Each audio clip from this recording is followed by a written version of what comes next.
it comes back to the point that I made earlier about the place, and that's really, really important for me.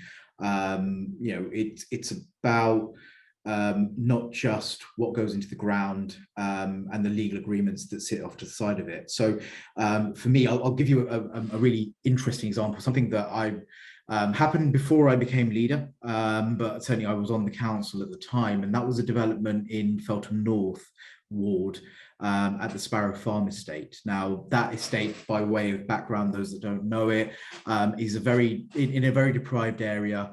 It's an estate that hasn't seen much love recently, but there is a very strong community spirit within that estate. So, people there genuinely know who their neighbours are, know what's going on in the local area, and they felt the need that they kind of articulated the need that they wanted the council to recognise that community spirit there. So the development that came up was on an old community building, and as you can imagine, some very loud voices speaking against it.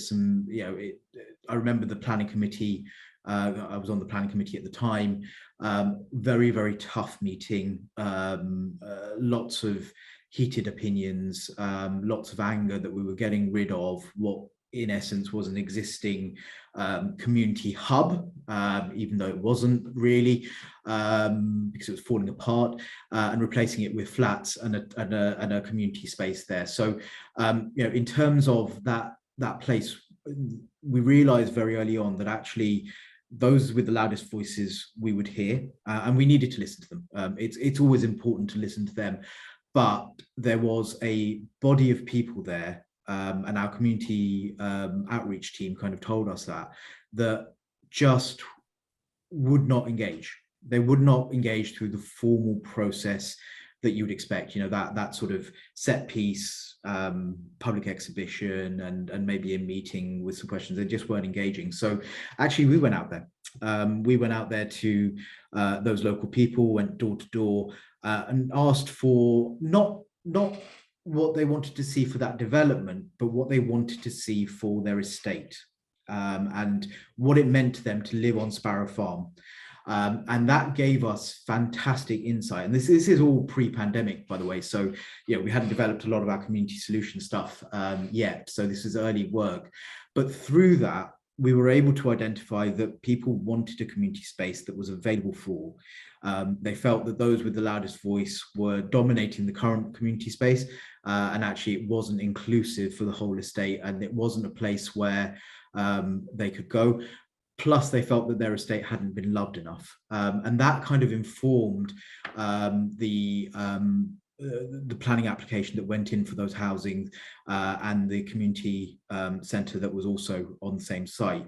So whilst we had that period that was very difficult during the sort of decision for that planning application, actually, because we did that work and we understood the place, we understood what people wanted, we articulated that to our development partner, they were able to put in a scheme that made sense and regenerated the centre of that estate, and then acted as a sort of centre for our wider regeneration of the whole estate through the various other departments that had an interest on that estate. And as a result, now that community centre, I kid you not, is used almost every day, which I think is unheard of for community centres. And there's a real spirit around the centre of that estate and that community centre.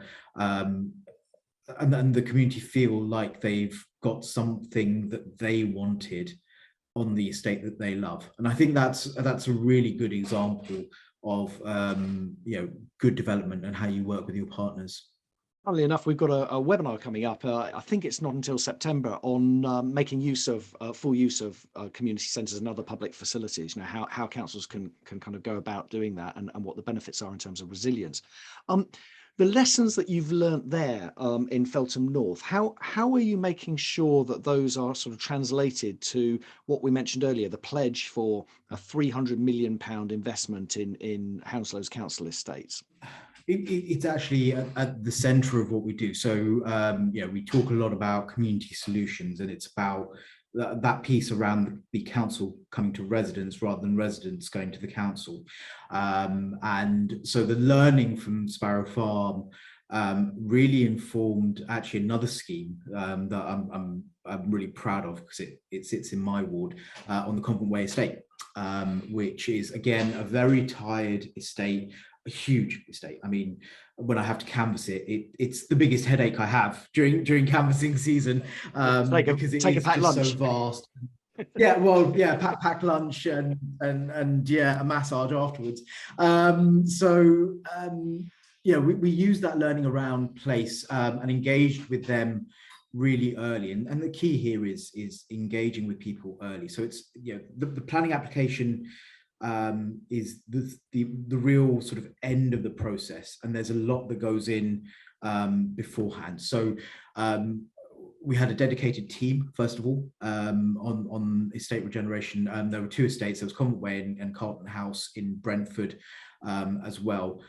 Similar sort of process. And it's about our officers going out and speaking to people at a very early stage and saying, look, we know you've told us this estate is tired. You feel it. You feel that the council really hasn't invested in your community, in your place. What would you like to see? And it's that open conversation. So you don't go there with, here's the plan, what do you think? It's, what would you like? And really understanding. So there we were getting really strong themes around provision for young people, and the quality of housing. And yeah, that informed a lot of the early plans. Now, with a big estate regeneration like that, one of the key barriers was, well, the fundamental question of where will we go whilst you're regenerating this?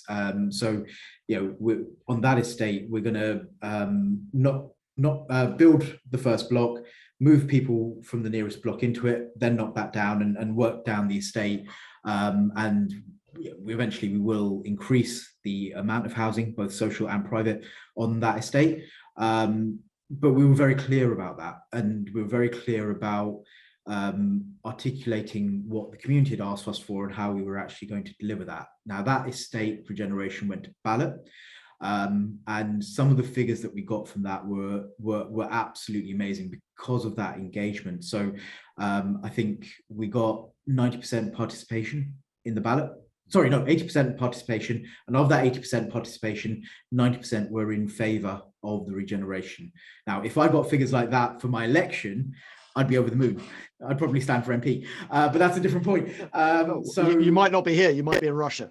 Well, yeah, exactly that. So, okay. But that to me is a real template for how you regenerate an area, and actually how you engage in a meaningful way.